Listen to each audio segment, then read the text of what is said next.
Long ago, in a not-so-small Indian house, there was a man who had everything he ever wanted. A warm house, a steady job, a life with no real problems. And yet, somewhere in his 40s, he quietly stopped feeling alive. He wasn't unhappy, that was the strange part. He was just still. Most people would call that success. He called it something he couldn't name for a long time. There's a story about a young eagle raised inside a chicken coop. From the moment it opened its eyes, it saw chickens walking, scratching the dirt, eating grain. So that is exactly what it did. It walked, it scratched, it ate grain.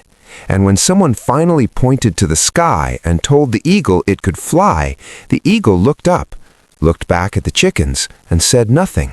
It simply kept walking. That eagle wasn't broken, it wasn't weak, it had just become deeply comfortable with a life that was never meant for it. Scientists who study human behavior have found something quietly unsettling. The brain, when placed in a safe and predictable environment for too long, begins to reduce the neural pathways connected to risk, creativity, and growth. It isn't laziness, it is the brain doing exactly what it was designed to do, protect you, keep you stable, keep you alive. But staying alive and truly living are not always the same thing. There's a river in nature that moves fast, carrying oxygen, feeding everything it touches. A river that stops moving becomes a swamp. Same water, same location, completely different outcome. The only difference is motion. The man in the warm house began to notice things. He noticed that his dreams had become smaller over the years, not because life had been cruel to him, but because comfort had slowly, quietly convinced him that wanting more was unnecessary, maybe even dangerous. He thought about a story his grandmother once told him. She said that the most terrifying thing in the world is not failure, it is waking up one day and realizing you chose safety over the life you were actually capable of living. He didn't understand that story as a boy. He understood it now. There's a Japanese concept called ikigai. It roughly means the reason you wake up in the morning. Not your job title, not your salary, but the thing that makes you feel like your existence has direction.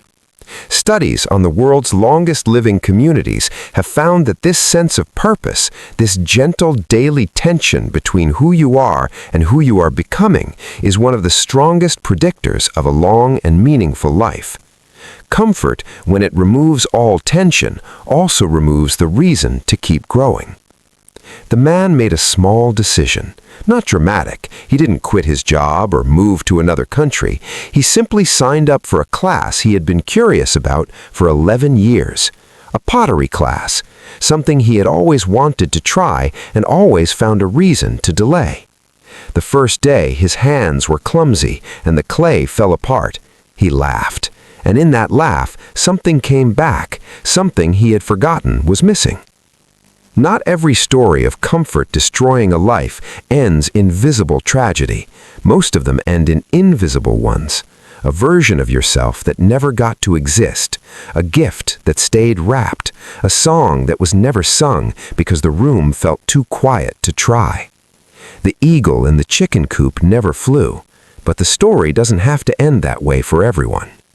Comfort is not the enemy, but when it becomes the destination, when staying comfortable becomes the entire goal, something inside a person goes slowly quiet, and the quietest losses are always the ones we never hear coming.